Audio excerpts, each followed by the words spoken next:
Welcome, everyone. This is the Masterclass. My name is Patricknazareth. I have around 30 years of teaching experience. I'd like to help you dispel your doubts, should you have any. Today, we are going to be studying the poem Abhisara, written by Rabindranath Tagore.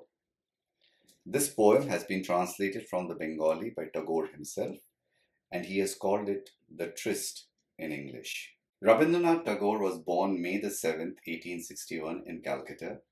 He died on August the 7th, 1941, again at Calcutta. He is a very important man in his own right, and especially for Bengalis, because while writing in Bengali, he introduced new prose and verse forms. He used the colloquial language, the everyday Bengali of people, and introduced that into Bengali literature. This freed Bengali literature from Sanskrit influence and truly made it connect with the masses. His poems were such works of art that when translated, he received the Nobel Prize for Literature, the first non-European to do so, for his book of poems, Gitanjali. He was given a knighthood in 1915. He asked the government to take it back because he objected to the Jallianwala massacre in the Punjab by the British government. Sannyasi Upagupt was asleep under the shade of the city ramparts of Mathura. A breeze had blown off the lamps and flares. The palace doors were shut. The stars of the night had disappeared behind clouds. Whose foot adorned with anklets suddenly rang on his chest? Startled, the sannyasi woke up. His dreams fled. A dim light shone on his forgiving eyes. We are told about the sannyasi Upagupt who came to the city of Mathura, but it was late. As a result, the gates of the city was closed. Looking for a place to sleep, he lay down under the shade of the fort itself and slept. It was night time. Suddenly, somebody's foot struck him in the chest. This foot had anklets on it, so obviously it is a woman. Startled, the sannyasi woke up, and what was his reaction? He does not wake in anger. His eyes are forgiving. The court dancer was going for a tryst with her lover, intoxicated with her own vernal bloom. Dressed in a deep blue sari, her ornaments tinkled. As her foot fell on the monk, Basavdatta halted. With her lantern, she examined his young, radiant form. A calm, enduring, tender face, a glance gleaming with compassion, a white, moon-like forehead aglow with gracious peace.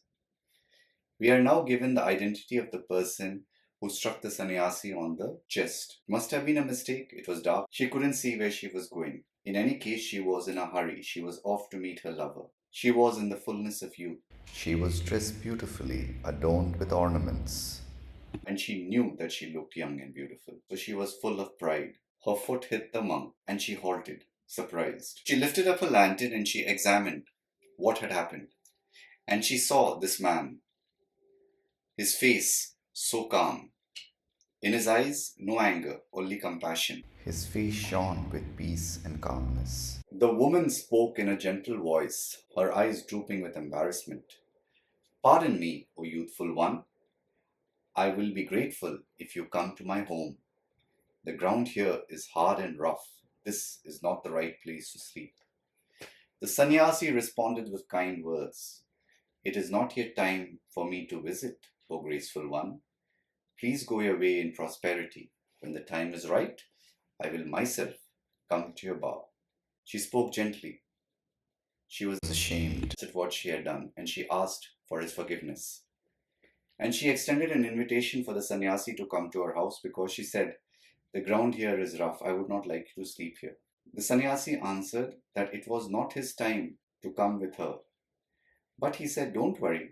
Go where you must. Go in peace. One day I will definitely come to visit you. Eventually, a fiery spark thundered, opened a monstrous mouth. The young woman shivered with alarm as a terrifying, destructive wind howled. A lightning ripped a cruel smile across the sky. The year was not out. It was an evening in Chaitra. The breeze fluttered with restlessness. The trees along the path were laden with buds. The king's garden was flush with blooms of bakul, parul, and rajnigandha. While they were speaking, a thunderstorm came along. Thunder crashed, lightning flashed, and the woman shivered in fear. A wind came howling across. Later on that year, it was a springtime and evening in Chaitra. There was a slight breeze blowing, and all the trees were budding. There were flowers, parul, rajnigandha, and bakul. The garden of the king. From afar, wafting with the draught, was the mesmerizing timbre of a flute. The city was empty, as everyone had left for the festival of flowers in the honeyed woods. The full moon smiled at the town, emptied of people and protectors. On the lonely moonlit path, the sannyasi walked alone, under leafy branches, from where cuckoos cooed repeatedly. After so many days, was it time for him to fulfill his tryst with the beloved? You could hear somebody playing a flute. The notes came through clearly on the breeze. The city itself had no people. Everyone had gone to the woods because there was a festival of flowers. And on the path, lit by the moon, who was walking? The sannyasi. And in the trees, cuckoos were singing. And the poet was wondering, was it finally time for the sannyasi to meet the woman? Crossing the town, the wise one went beyond the city walls. He stood beside the moat, in the shade of the mango grove.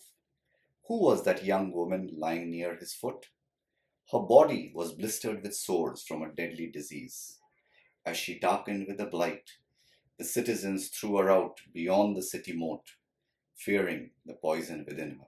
The sannyasi kept on walking past the city, and when he crossed the moat, he reached a mango grove, and there he found a young woman. Why was the young woman lying there? Because she was sick. She had a disease in which her entire body was covered with sores, and the sores were so big that they had darkened her skin, blistered her skin very badly.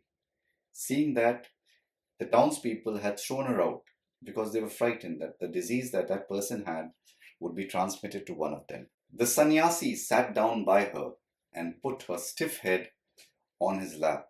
He poured water into her chapped lips. He chanted a mantra on her head, covered her body with a soothing, cool sandal paste. Bakul blooms were falling, the cuckoos were calling. The night was filled with moonlight. Who are you, O compassionate soul? The woman asked.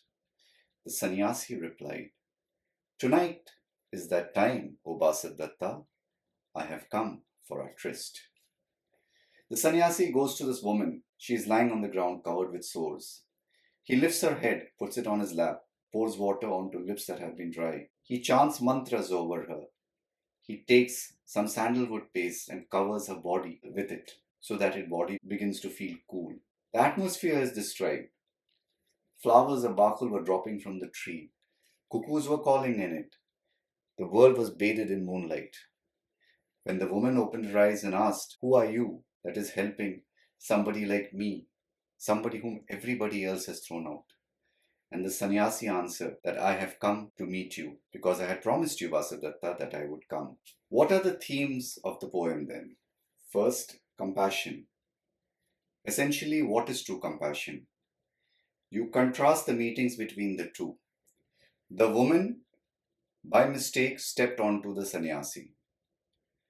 And she, realizing her mistake and hoping to be forgiven, asked him to come to her house, no doubt feeling sorry for him because he was sleeping on the ground.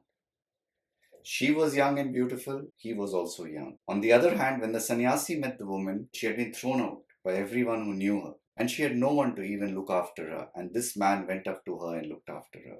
So true compassion does not need anything external, it comes from inside.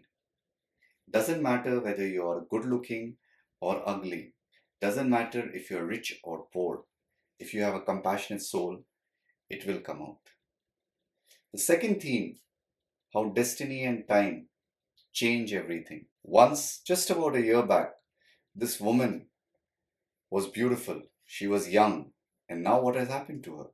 She has lost all her beauty. She has been rejected by the very people she stayed with.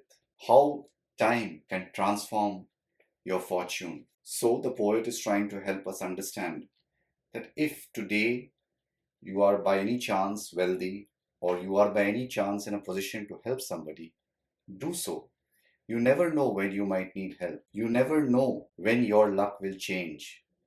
If you are in a good place today, you will be in a bad place tomorrow. If you're in a bad place today, you will be in a good place tomorrow. That's the poem there for you then. I hope I have been of some help. If I have, please do remember to like, subscribe, and share. There might be others who would need our help. Thank you for watching along.